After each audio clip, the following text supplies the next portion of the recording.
Hello YouTube, this is Morgan Bannon or Airspeed Prime here. I'm the site super moderator for Avatar The Last Airbender Online.com, and I'm here today to present to you the 8th edition of Airspeed Discusses. And as usual, I'll start with my Avatar kind of news roundup.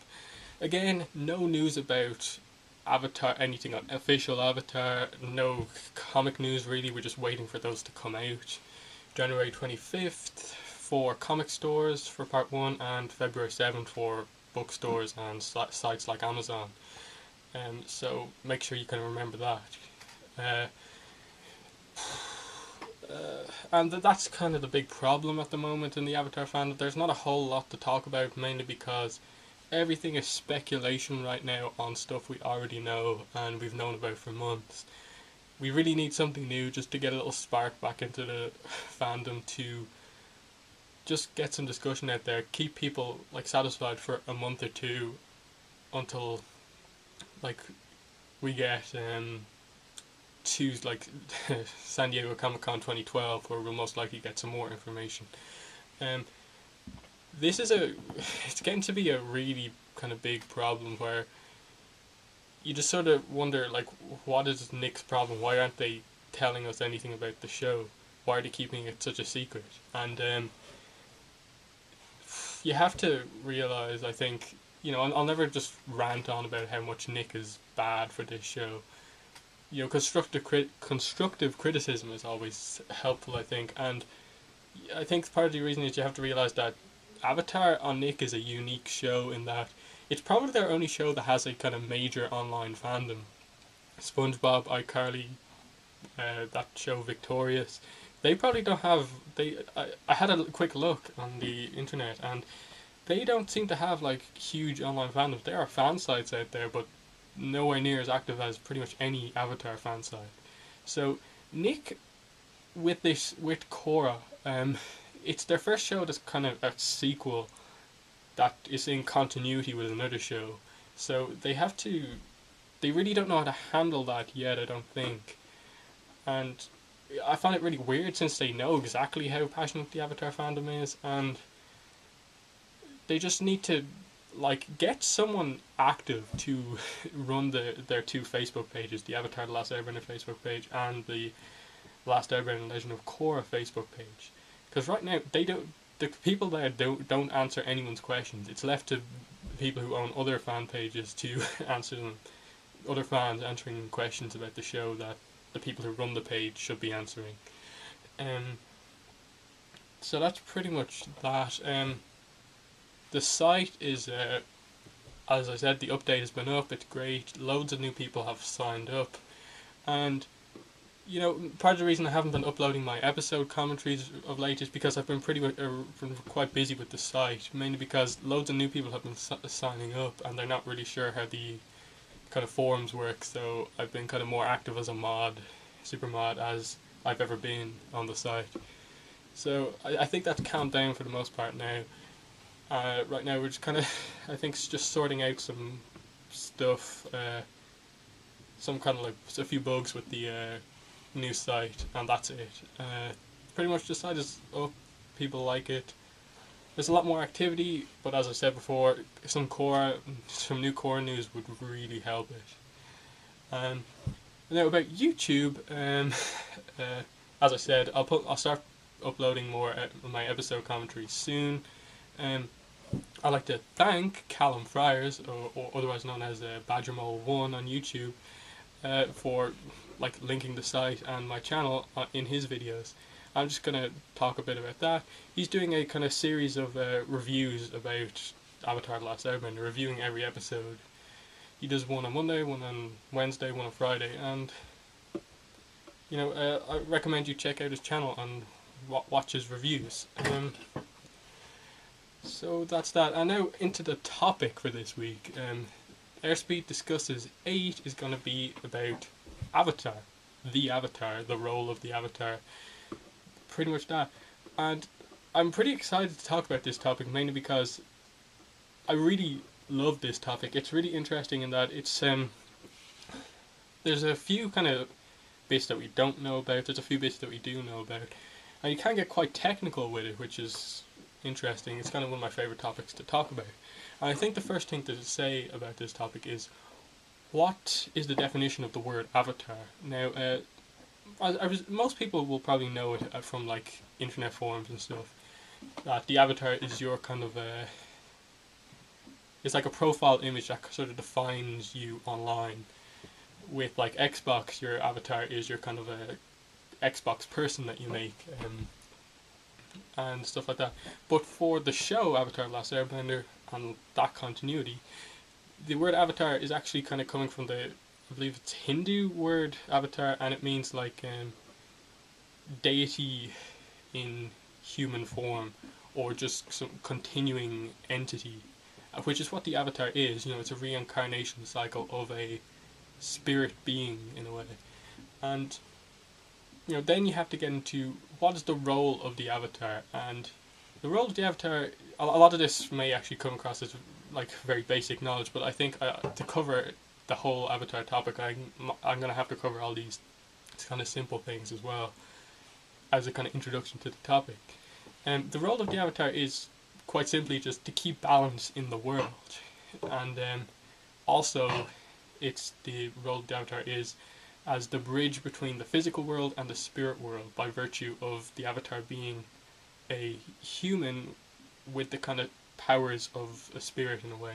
Because what makes the person that is the avatar is the fact that they have the avatar spirit kind of in them.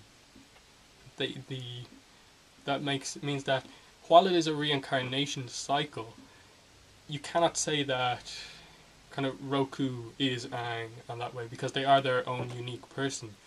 What links all the avatars is the fact that they have the avatar spirit in them. And I think episodes like Crossroads of Destiny kind of show that, where, you know, when Katara heals what brings Aang back to life, the reason his eyes glow is because sort of like that's the avatar spirit coming back to Aang because he was dead. So it had left, you know. And then related to the reincarnation cycle, you know, how does that work? And it's explained fairly well in the Avatar and the Fire Lord, in that when Roku died, almost immediately Aang was born. So that just leads us to assume that the next child born in the next nation in the cycle becomes the Avatar.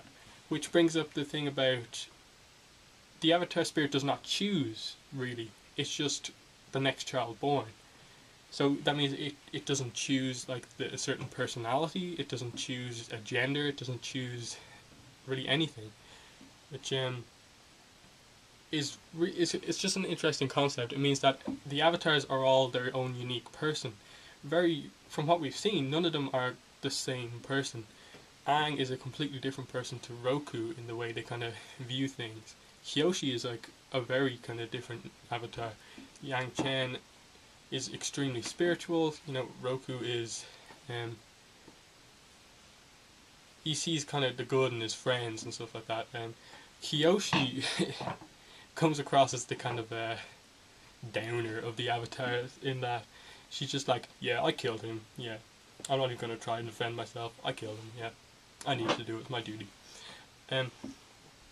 And yeah, so the role of the avatar, keep balance in the world, and also kind of resolve problems that people have.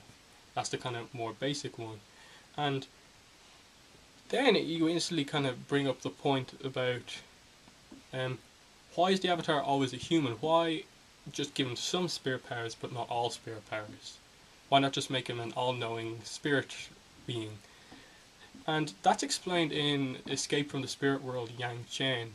And Aang asks this question of Yang Chen, and she simply answers in that an avatar is a human because as a human they grow up to be a human, understand what it means to be a human, understand that humans can make mistakes, understand that there's good and bad in people. As said in the episode Avatar and the Fire Lord, everyone is capable of great good and great evil. And so that means that the avatar, I lost my train of thought for a second there. The avatar, its role can be done well because people can respect the avatar for being a human and understanding that, the avatar can make mistakes too. The avatar is just a human. They have more power than most people, but they are still just a human, and they can understand the problems in that way.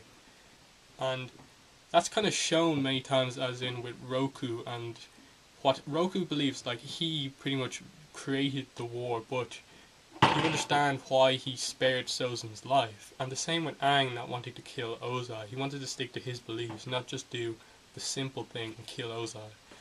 And you could say a lot for many of the avatars as well. And so, yeah, that's why the avatar is a human, because they have to because if they were just a spirit, they would think, that person has made a mistake, I'm going to kill them.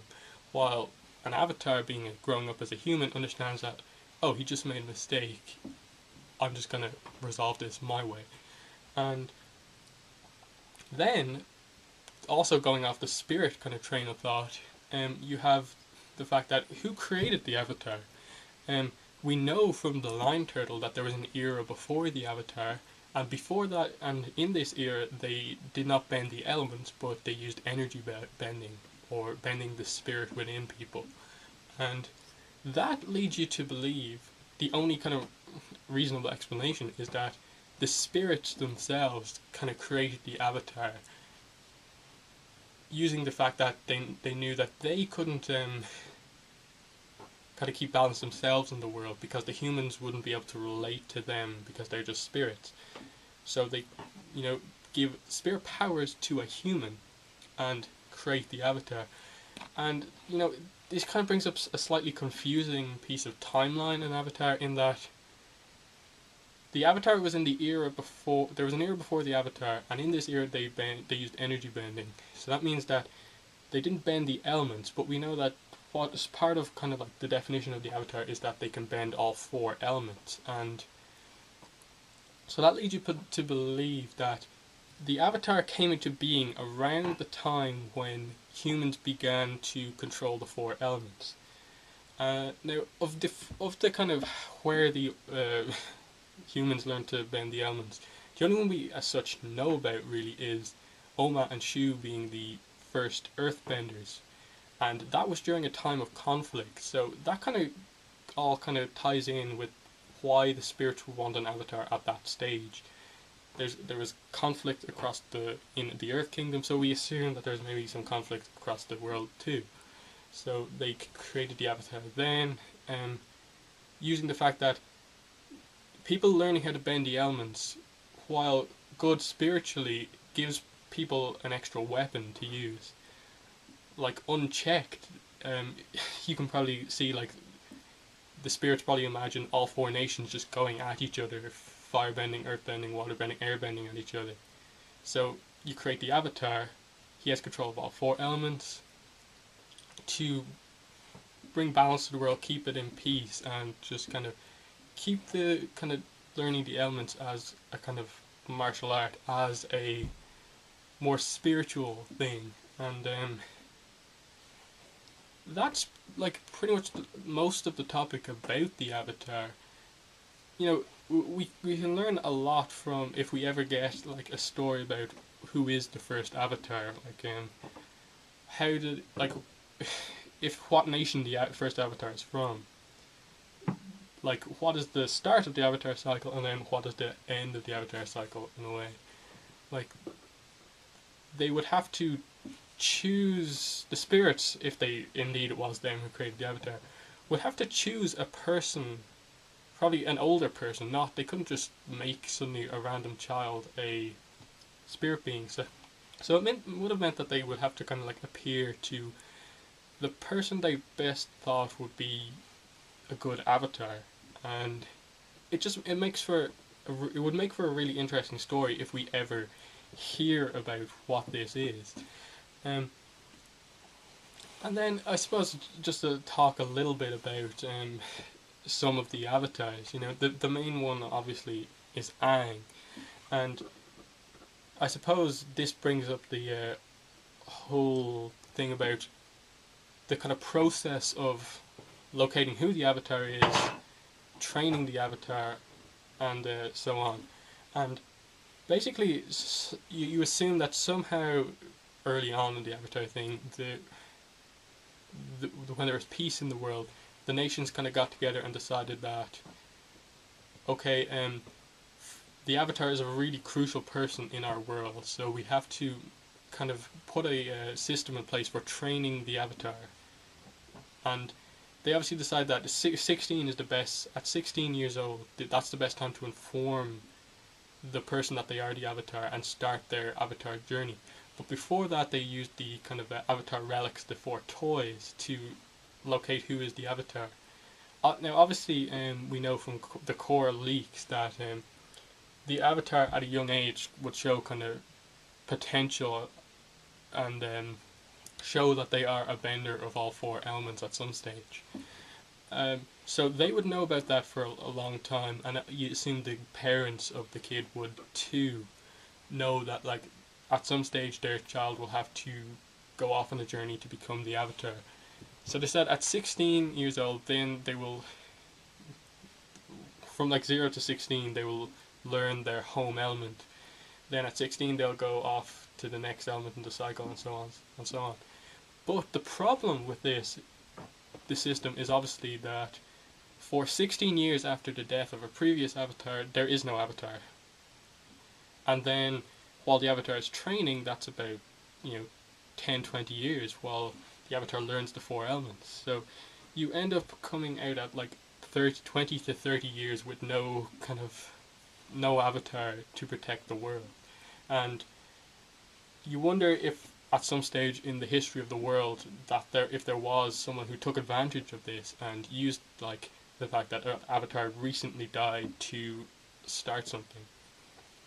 And I think part of the reason why Korra at 17 already knows three elements and is going to learn her fourth is that with Aang having done so much at 12 years old, learned all four elements in less than a year. Well, I suppose, he had the 12 years to master airbending, but then he had less than 1 year to master water, earth, and firebending. So, with that kind of example that a 12-year-old kid can end a war, at 13 he can form a new nation that brings peace sort of after the war, that 16 is kind of too old almost to tell someone that. So we assume that with Korra they've either changed it so that they tell the child as early as possible that they are the Avatar and kind of start them training, kind of keep the parents involved or something like that. Because we assume that Korra hasn't learned everything in 1 year. We assume that probably she's been training in most of the elements for her whole life or something like that. She's learned waterbending and then she did it in order, but maybe she learned like earthbending at like 12 or something like that. And it just means that instead of having like 20, 30 years with an Avatar, you have the Avatar from about 12 with a few elements, and they just gradually get more and more kind of realized as the Avatar. And you understand why they would need to change it now after kind of what happened with an Avatar being gone for 100 years. Maybe just hit them there and then that, oh, like our plan of like doing it, waiting 16 years to inform someone of it is not good. It also brings up the fact that why was Aang told at 12? Because after the death of Roku, Sozin waited 12 years for the comet to come before he started the war. The reason they told him Aang at 12 that he was the Avatar was because obviously the air nomads had been hearing things about a war coming and they needed to inform Aang that he was the Avatar then. Because who knows what the war would do to them and the knowledge that who was the Avatar. So that is why Aang knows he's the Avatar at 12 and so on. It's probably not the best time to tell someone because at 16 you're a bit more mature. While, if you told them very early on that they're the Avatar and they grow up knowing that, they kind of might realize it's an important duty. That's that, and then I suppose let me just check the time.